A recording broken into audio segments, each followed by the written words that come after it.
এই ভিডিও যেহেতু আপনার সামনে এসেছে তার মানে আপনি নিশ্চয়ই চ্যাটজিপিটি ব্যবহার করেন বা করতে চান। বর্তমান সময়ে এআই এর জনপ্রিয়তা দিনে দিনে আকাশ ছোঁয়া হচ্ছে, আর চ্যাটজিপিটি হচ্ছে সবচেয়ে শক্তিশালী টুলসগুলোর মধ্যে একটি। অনেকেই আমাদের প্রশ্ন করেন, প্রোসফট বিডি থেকে চ্যাটজিপিটি প্লাস নিলে আসলে কি কি সুবিধা পাওয়া যাবে।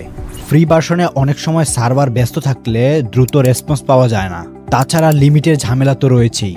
কিন্তু চ্যাটজিপিটি প্লাস ব্যবহার করলে আপনি পাবেন দ্রুত উত্তর কোনো অপেক্ষা ছাড়া। 2. Upgraded performance. বিশেষ করে হাই ট্রাফিক সময়ে প্লাস ইউজাররা পান স্মুথ, স্থির এবং ফাস্ট পারফরমেন্স। চ্যাটজিপিটি প্লাস শুধু কুইক না, এটা আরও বেশি পাওয়ারফুল এবং আরও বেশি ইফেক্টিভ। বিশেষ করে ফ্রিল্যান্সিং, বিজনেস, অ্যাসাইনমেন্ট এবং লার্নিংয়ে চ্যাটজিপিটি প্লাস হতে পারে আপনার নেক্সট লেভেল টুল। আমাদের থেকে কিভাবে পারচেস করবেন? আমাদের ইনবক্সে মেসেজ করে চ্যাটজিপিটি প্লাস কনফার্ম করলেই আমরা আপনাকে ইনস্ট্যান্ট ডেলিভারি করে দেব এবং সাথে থাকছে 24 ঘন্টা সাপোর্ট। সো দ্রুত মেসেজ করুন। ধন্যবাদ।